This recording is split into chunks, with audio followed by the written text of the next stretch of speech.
Also wir können sagen, wir können nicht so gesehen. In keine Richtung. Wir haben vor uns zwei Kabinen, neben die Kabinen gesehen, und links, rechts, wo unten nur war. Nicht anders. Also ich habe gesagt, irgendwo umgekehrt, das sind Bäume. Nee, wir machen das immer weiter.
Costas hier ab.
Okay, so there's quite a few titles to get through, so I'm going to film it this way round because it's easier for me. And I'm going to start with the Mauritania, or Mauritanian, as you probably know it as.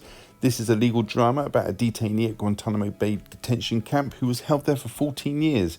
Directed by Kevin MacDonald, who is responsible for bringing us movies such as The Last King of Scotland, State to Play, which is a great political thriller, and Black Sea. This stars Tahar Rahim, Jodie Foster, who won the Golden Globe for Best Supporting Actress in 2021, and Benedict Cumberbatch. This has got a runtime of 129 minutes. Let's take a look inside. So the front image is put onto the disc, and there is a reversible cover. So that was the Mauritania. Okay, next is Destination Wedding from 2008. Just 86 minutes this one. Written and directed by Victor Levin and stars Keanu Reeves and Winona Ryder. This, I believe, is available in Asia, but not in the USA, and it's a romantic comedy about opposites attracting. Now, Keanu and Winona are Frank and Lindsay in the movie, and they are both invited to the same wedding, and through happenstance, they catch the same flight and stay at the same hotel. Now, at first they hate each other, but you know what's going to happen. They're going to fall in love. Now, there is a very small budget to this movie, just $5 million, which is just as well because it only recouped 2.2. This one sent me back, I think, €5. Let's take a look inside. So there is an image on the disc, and there is a reversible cover. So that was Destination Wedding from 2008. The next title is The Safe, or The Vault, as it's probably better known as. They more likely changed it to The Safe. There's been a few movies called The Vault over the last few years. You had one in 2019 and in 2021, but this one's still in 2017. Written and directed by Dan Bush. Yeah, I've not heard of him either. And it stars Clint's daughter, Francesca Eastwood, who starred in the film Old. This also stars James Franco, Mr. Lawsuit himself. And this is a horror movie, tells of a bank heist that doesn't fully go to plan. Movie has a runtime of 92 minutes, and this was part of a deal of 5 movies for €20. Let's take a look inside. So on the inside, we have an image on a disc from the back cover. There's also this leaflet here showing other titles that are available. And as you can see, there is a reversible cover as well. So that was The Safe. Next, we have The Last Son, a Western from 2021 starring Sam Worthington as Isaac LeMay. He is a cursed man living in the late 1800s, and he's looking for his son Cal, who's played by Colson Baker, aka Machine Gun Kelly. Now, it happens that Cal was also being pursued by a bounty hunter and a US Marshal. Marshall's being played by Thomas Jane. It also stars Heather Graham, who is Cal's mother, Anna, and according to the back, this is just 99 minutes. This one was €10 or 2 for 15. Let's open it up and take a look inside. Okay, so on the inside, to straighten that up, we got artwork on the disc, and as you can see underneath, there is a reversible cover. So that was The Last Son. Okay, next up is a sci-fi comedy adventure from 2022 called Secret Headquarters. It's from the directing duo Henry Joost and Ariel Schulman, and together they made Paranormal Activity 3 and 4 and Project Power. This stars Owen Wilson as Jack Kincaid, aka The Guard. He's a superhero and he's a parent, and he has to balance the two, but he's unsuccessful and ends up neglecting his son Charlie, played by Walter Scobell. It also stars Michael Penner as a corrupt weapons CEO, Ansel Argon, and he launches an attack in a bid to get his power. These all take place while Charlie is celebrating his birthday with his friends. Now this looks like cheesy fun. I'm going to give it a whirl. The music's from Lorne Balfe, and it's got a runtime of 104 minutes. Let's take a look inside. Well, it has a plain blue disc, but there is a reversible cover inside. So that was Secret Headquarters. Okay, next up we have Chase, also known as Last Seen Alive. It's an action thriller from 2022, directed by the actor Brian Goodman. It stars Gerard Butler and Jamie Alexander, who is in the TV show that I'm watching at the moment called Blind Spot. She's Jane Doe, the tattooed amnesiac. She's also Sif in the Thor films. So in this, Gerard and Jamie are man and soon-to-be ex-wife Will and Lisa. They're on their way to her parents' house, and whilst at a gas station, she's kidnapped. And it becomes kind of like a Taken film, with Will trying to hunt down the leads. You've also got Russell Hornsby playing Detective Patterson. He was in the Lincoln Rhyme TV show. He was Lincoln Rhyme in that. And anyway, he's trying to track down Lisa, and Ethan Embry, who's playing the chief suspect, Knuckles. Ethan is in Sneaky Pete. He plays Pete Murphy. It's got a runtime 96 minutes, this one. Let's take a look inside. So no reversible cover for this one, just the image on the disc. So that is Chase. Okay, so the next film is The Courier. Its alternate title is The Beast of Burden. It's an action crime thriller from 2018 starring Daniel Radcliffe and Grace Gummer. She is the daughter of Meryl Streep, and she's appeared in Larry Crown as well as being a regular on the TV show Mr. Robot. So the premise of the movie is that Daniel's character Sam owns a small plane and he's a drugs mule for the cartel, but he's also cut a deal with the DEA and things get a little bit complicated on his final flight and lives are put at risk. Now I know most of this plays out in the cockpit of the aircraft in a similar vein to Ryan Reynolds in The Casket in Buried. Obviously things get complicated when Sam's wife Jen, played by Grace, gets abducted and the cartel want him to ensure that he goes along with the plan. It's got a runtime of just 90 minutes. Let's take a look inside. So as you can see, it's a relatively plain disc, but there is a reversible cover. So that was The Courier. Okay, next is Last Looks. It's a murder mystery from last year with Mel Gibson looking like Colonel Sanders. You've got Charlie Hunnam from Sons of Anarchy and Marina Baccarin from the Deadpool movies, as well as Clancy Brown, very underrated actor who I try to highlight every time I see him in a film. And the film follows Charlie Hunnam's character, Charlie Waldo. He is an ex-detective, now private investigator, and he's trying to solve the murder of Gibson's wife. Gibson is the prime suspect and he's playing Alistair Pinch, an alcoholic TV actor who's violent to his staff. Trailer for this looks really good, but they do show the best bits, don't they? I think this was around €19 and it came in at 110 minutes. Let's take a look inside. So there is an image on the disc, but alas, there is no reversible cover. So that was Last Looks. Okay, so next one is another Mel Gibson film called Panama. This was made the same year as Last Looks, 2022, and it's an action thriller. Kind of looks like Mel Gibson's going down a direct-to-video route, which is a shame because he, in my opinion, is worth more than that. Okay, so basically the story is a CIA operative called Stark, played by Mel Gibson, who was a former commander, sends one of his former Marines, James Becker, on an arms deal mission. Now, James is being played by Cole Hauser, and you might know him from the TV show Yellowstone. He plays Rip Wheeler in that.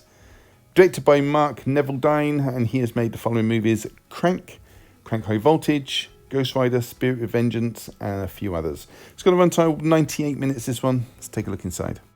So as luck would have it, there is an image on the disc and there is also a reversible cover as well.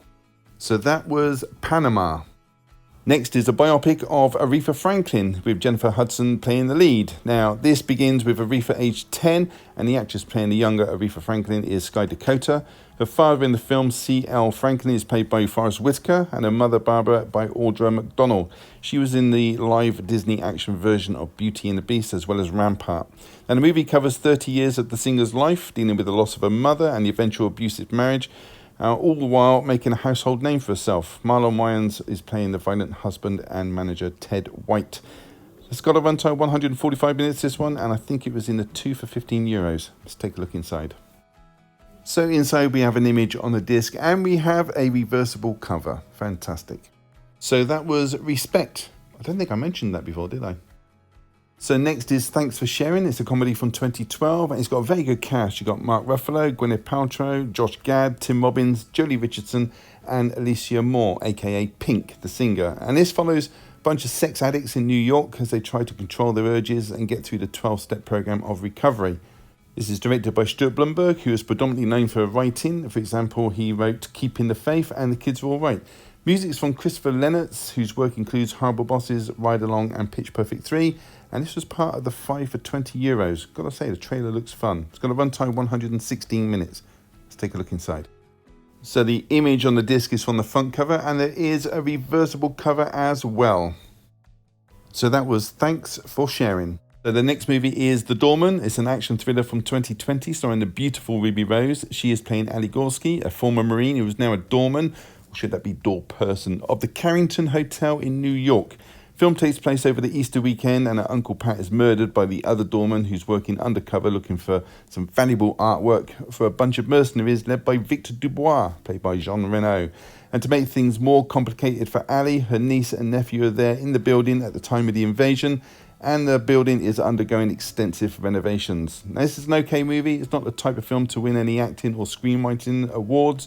Just a bit of light entertainment, quite predictable, but I do like Ruby Rose. It's got a runtime of 97 minutes. Let's take a look inside. So as you can see, the disc there has an image of Ruby Rose in uniform. And you've also got a leaflet here advertising some movies. Probably got some of these. Anyway, Becky I picked up recently and Doorman up in the corner. And as you can see as well, there is a reversible cover. So that was The Doorman.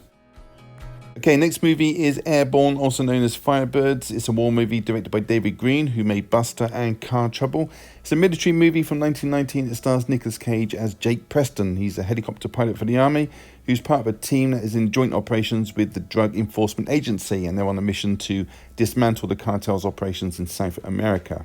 Tommy Lee Jones also stars as his commanding officer Brad Little, and Sean Young stars as Jake's love interest and fellow pilot Billy Lee Guthrie. Now, Young was Rachel in Blade Runner as well as Louise Cooper in Stripes. Now, the story itself was co-written by Dale Dye, who was a former captain of the Marines. He actually served in Vietnam and turned to acting in films as well. He's been in Outbreak, Starship Troopers and Saving Private Ryan and many more.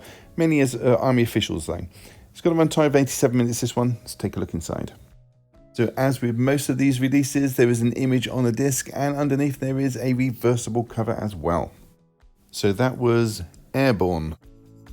Okay, next title is Coffee Shop. It's a made-for-TV movie from 2014 and it's a romantic comedy from the director Dave Allen Johnson, who is predominantly working in TV. And it stars Laura Vandervoort, who has played the characters such as Kara in Smallville as well as Lisa in the TV show V. She runs a coffee shop in this and she starts a relationship with a playwright called Ben, played by Corey Grant, who is new in town. He's from New York City, and you might know him from the TV show All My Children. He was a bartender in that. He was also in the TV show Nashville, where he played Tony Ward. He's also got a pop-up role from John Kravitz, who is Frank Miller. I find him oddly entertaining to watch. This has got a runtime of 1 hour 28 minutes. Let's take a look inside.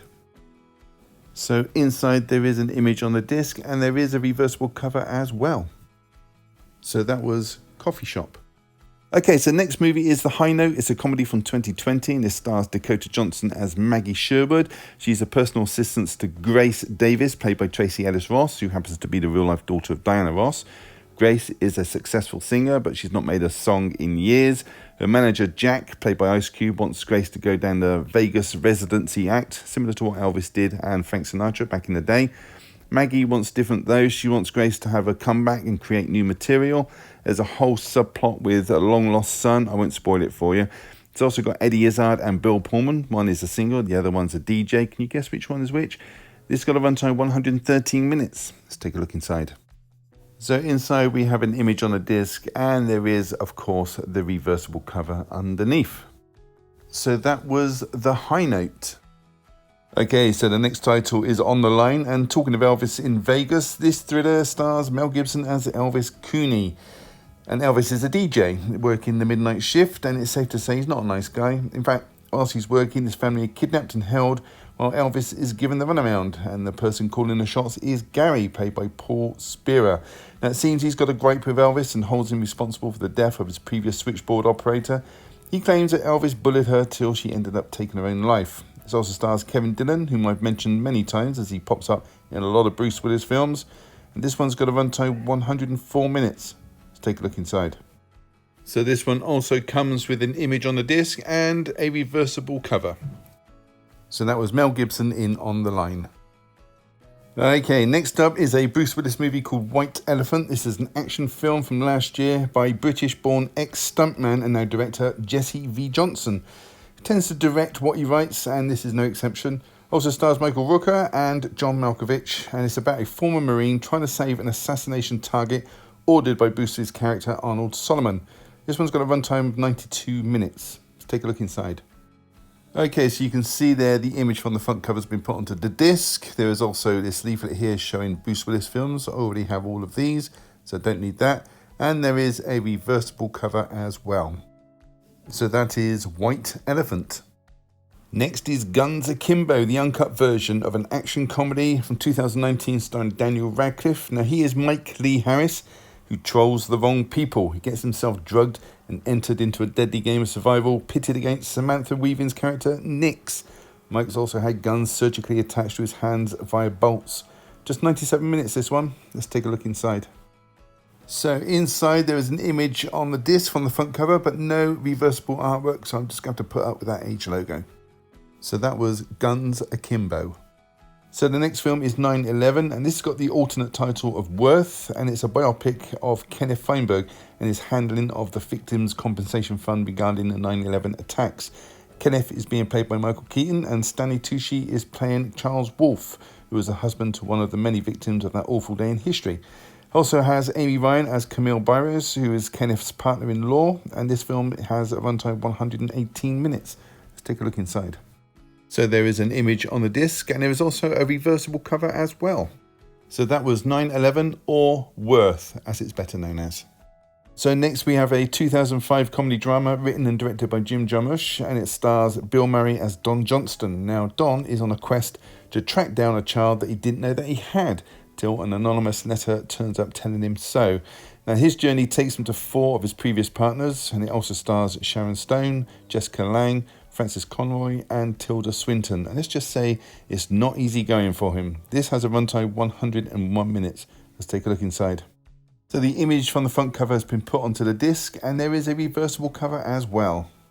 So in case I haven't said it already, that was Broken Flowers. Okay, so next is Everything Everywhere All at Once, an absolutely brilliant movie starring Michelle Yeoh, Stephanie Hsu and Ke Huy Quan. Now, let's not forget old Sausage Fingers herself, Jamie Lee Curtis. And this has got a plot that most people will find difficult to describe, so just take my word for it, this is a lot of fun, and at 139 minutes there is plenty to go around. Let's take a look inside. Unfortunately, there isn't a reverse cover, but there is an image on the disc.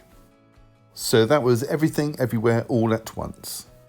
Okay, so next and last is a 3-part miniseries from 1989 of Around the World in 80 Days, based on a novel by Jules Verne, and it stars Pierce Brosnan as Phileas Fogg alongside Eric Idle as Passepartout. In fact, the cast in this is extraordinary. You've got Jill St. John, Robert Wagner, Peter Ustinov, Roddy McDowall, Christopher Lee, John Mills, Jack Klugman, and many more. And if you don't know the story, well, the title explains it. It's got a total runtime of 266 minutes. Let's take a look inside. So when you take out the inlay, it's not an Amaray case, it's like a gatefold edition, and that's a beautiful background there behind Pierce Brosnan. And I'm going to turn it around. So as you can see, this is a 2-disc set, and each disc has an image and they look like publicity shots. So that was Around the World in 80 Days, and that is it. Thank you so much for watching, and thank you to my daughter and her partner for filming the sights in Germany. Bye.